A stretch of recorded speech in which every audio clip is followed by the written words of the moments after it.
Olá, irmãos, graça e paz, que o nosso Senhor Jesus Cristo nos ilumine nesse dia, nos dê sabedoria para que possamos compreender a sua palavra.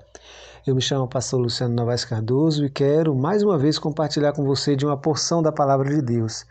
Abra sua Bíblia no primeiro livro de Samuel, capítulo 7. Nós leremos do versículo 1 ao versículo 12. 1 Samuel, capítulo 7, do versículo 1 ao versículo 12. O tema da nossa meditação nesse dia é Retomando o Caminho da Vitória. Retomando o Caminho da Vitória. Diz assim a palavra de Deus. Sucedeu que desde aquele dia a arca ficou em Kiriat Jearim, e tantos dias se passaram que chegaram até 20 anos, e lamentava toda a casa de Israel após o Senhor. Então falou Samuel a toda a casa de Israel, dizendo: Se com todo o vosso coração vos converterdes ao Senhor, tirai dentre vós os deuses estranhos e os astarotes, e preparai o vosso coração ao Senhor, e servi a Ele só, e vos livrará da mão dos filisteus. Então os filhos de Israel tiraram dentre si os Baalins e aos Astarotes, e serviram só ao Senhor. Disse mais Samuel: Congregai a todo Israel em Mitzpá, e orarei por vós ao Senhor. E congregaram em Mitzpá. Tiraram água e a derramaram perante o Senhor. E jejuaram aquele dia, e disseram ali: Pecamos contra o Senhor. E julgava Samuel os filhos de Israel em Mitzpá.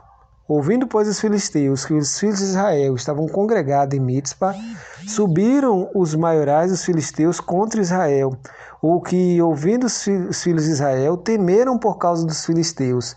Pelo que disseram os filhos de Israel a Samuel: Não cesses de clamar ao Senhor nosso Deus por nós, para que nos livre da mão dos filisteus. Então tomou Samuel um cordeiro de mama, sacrificou inteiro em holocausto ao Senhor. Clamou Samuel ao Senhor por Israel, e o Senhor lhe deu ouvidos. E sucedeu que, estando Samuel sacrificando o holocausto, os filisteus chegaram à peleja contra Israel. E trovejou o Senhor aquele dia com grande trovoada sobre os filisteus, e os aterrou de tal modo que foram derrotados diante dos filhos de Israel. E os homens de Israel saíram de Mitzpá e perseguiram os filisteus, e os feriram até abaixo de Bet-cá. Então tomou Samuel uma pedra e a pôs entre Mitzpá e Sem, e chamou o seu nome Ebenezer, e disse: Até aqui nos ajudou ao Senhor, retomando o caminho da vitória. O contexto dos dias de Samuel é um contexto de intensas batalhas para o povo de Israel. O povo que havia se desviado dos caminhos do Senhor. Esse povo havia perdido a arca em batalha para os filisteus. E durante muito tempo essa arca permaneceu em território filisteu. O retorno dessa arca era algo esperado, era algo desejado. Durante muito tempo a arca esteve distante. E nós precisamos sempre lembrar que a arca é um símbolo da aliança de Deus, da presença de Deus no meio do povo. Ela foi utilizada pelos filhos de Eli como uma espécie de amuleto, foi levado para o campo de batalha e lá se perdeu.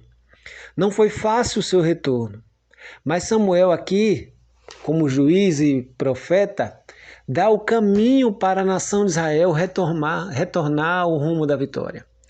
Primeira coisa que Samuel chama o povo é ao arrependimento. Se você tem sofrido derrotas na sua vida, tem caído, vencido pelo pecado, pela mágoa, pela tristeza, pelas derrotas, pelos fracassos, o caminho de retomada das vitórias passa pelo arrependimento, pelo reconhecimento de suas falhas, de seus erros, de seus pecados. É assim com cada um de nós, foi assim com a nação de Israel, também é na vida da igreja. O caminho da retomada da vitória passa por reconhecer as falhas e os pecados. Diz o texto da palavra de Deus no verso 3, que Samuel fala a toda a casa de Israel: Se com todo o vosso coração vos converterdes ao Senhor, tirai dentre vós os deuses estranhos, as astarotes, e preparai o vosso coração ao Senhor, e servi a Ele só. Ele livrará vocês da mão dos filisteus. Não existe retorno nem retomada da vida cristã sem arrependimento, sem consagração a Deus, sem limpeza do altar da adoração, porque há idolatrias em nosso coração. A sensação que temos é que a palavra idolatria foi riscada do nosso vocabulário porque não temos imagens em nossos prédios, mas os piores ídolos estão no coração. O dinheiro pode ser um ídolo terrível. A Bíblia diz que por amor ao dinheiro, muitos se transpassam com grandes dores. O sexo pode ser também objeto de culto. Idolatria é tudo aquilo que você coloca no lugar de Deus. Pode ser o seu emprego, pode ser o seu status, o seu carro, sua condição financeira. Tudo isso pode ser um ídolo a afastar você de Deus.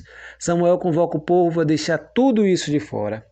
E nesse momento de consagração, onde o povo está jejuando diante de Deus, onde o povo reconhece o seu pecado, versículo 6 nos diz: congregaram em Mitspa, tiraram água e a derramaram perante o Senhor. Jejuaram aquele dia e disseram ali: pecamos contra o Senhor. E julgava Samuel os filhos de Israel em Mitspa. O povo reconhece o seu pecado. Dos primeiros passos para que você mude é reconhecer o seu erro, reconhecer onde você falhou. É assim com os vícios, é assim com a dor, é assim com a tristeza, é assim com as separações que a vida muitas vezes promove, que nós permitimos por nosso pecado. Nós precisamos reconhecer que erramos. Diz o texto que quando os filisteus sabem que os filhos de Israel estão reunidos em Mitspa, se reúne para atacá-los. O povo teme, pede que Samuel clame a Deus ainda mais intensamente por eles. E Samuel clama. E quando Samuel está sacrificando um novilho, Deus ouviu. Deus trovejou do alto. Os filisteus ficaram apavorados e partiram. E naquele dia Samuel pôde dizer: Ebenezer, até aqui nos ajudou ao Senhor.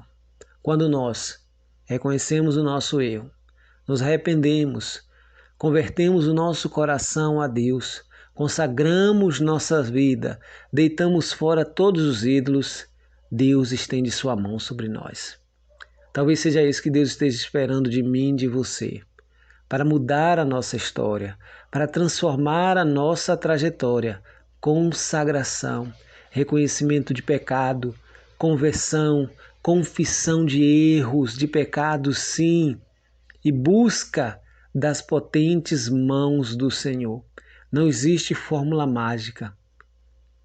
Toda transformação na vida cristã passa pelo arrependimento, passa por você examinar a si mesmo, passa por você pesar as suas atitudes diante de Deus e se arrepender e ter a coragem de reconhecer os seus erros. Esses são passos de fé. Há muita gente que muitas vezes ignora as suas falhas e os seus erros do passado. Não querem consertar, não querem resolver, não querem sequer reconhecer. Se você falhou com seu filho, busque reconciliação. Se você falhou com seu pai, com sua mãe, busque reconciliação, busque reparar o erro que você cometeu.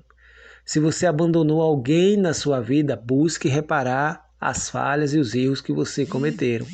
Só assim você vai poder reencontrar o caminho da vitória, porque o nosso Deus pelejará por nós, se nós estivermos debaixo de suas santas orientações. Que Ele nos abençoe nesse dia.